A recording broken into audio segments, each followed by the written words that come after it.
x-ray mo. Yes, black sir. Naglaro ka basketball. Yan Hindi, na. disgrasya po sa bisikleta. Raguan ka, biker ka. Papasok pa lang sa trabaho. Ito sa yung ano ko, kasi sirero ko lang eh. Napasok ka sa trabaho, nag-discuss ka pa. No fracture, demonstrable fracture and views obtained to join are intact. Oh, intact daw. Ito problema mo. Ito, wala nga, intact na siya. No? Ganda, ito siya. Anong gusto mo naman saan ba nangyari? Facial yan. Masakit siya? Hindi naman po gano'n na ano kasi natayo. Sige, angat mo. Ano na siya eh. Bali, ano pa siya eh. May 2 nangyari eh. Inaano ko lang. Angat mo. Nakangat ko pa siya kasi tumagal na po kasi. Sige nga, tanggal mo na nito. Dito upo ka rito. Tawag niya.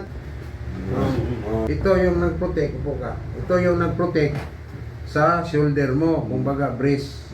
Ganyan, protect siya. Pag yan, natanggal siya. Pag once na ma-discuss siya ka, ito siya, pasok na yun doon. Wala na siyang protection.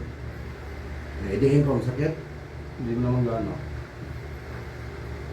Yan. Yun, tumunog, di ba? Oo. Yun siya. Tumunog. Abak mo. Yun, tingnan mo, hawakan mo. Pinasok ko lang yun. Isa pa.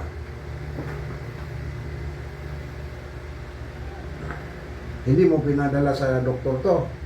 Sa orto, kaso ano lang, hindi. Operahan ko ng doktor. Oo, kaso di ko po pina-opera eh. Ang gasto nito, 50,000. Yung dito, sabi sa akin. Sige, ang baba mo. Ito siya, nakadikit, oh. Ito siya, Ayun nga ko eh. Yan, masakit? Oo, masakit.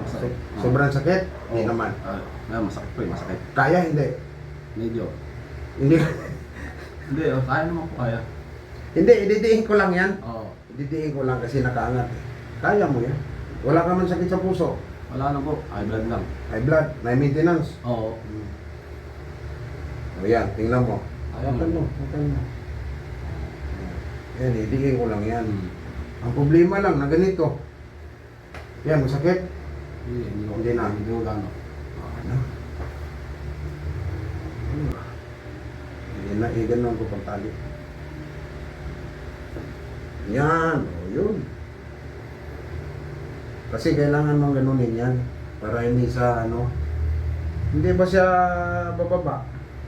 O ganyan ng tali, simple lang yan. Kaya huwag ka magbuhat ng mabigat masyado. Oo. Kasi pag magbuhat, tulak lang yan.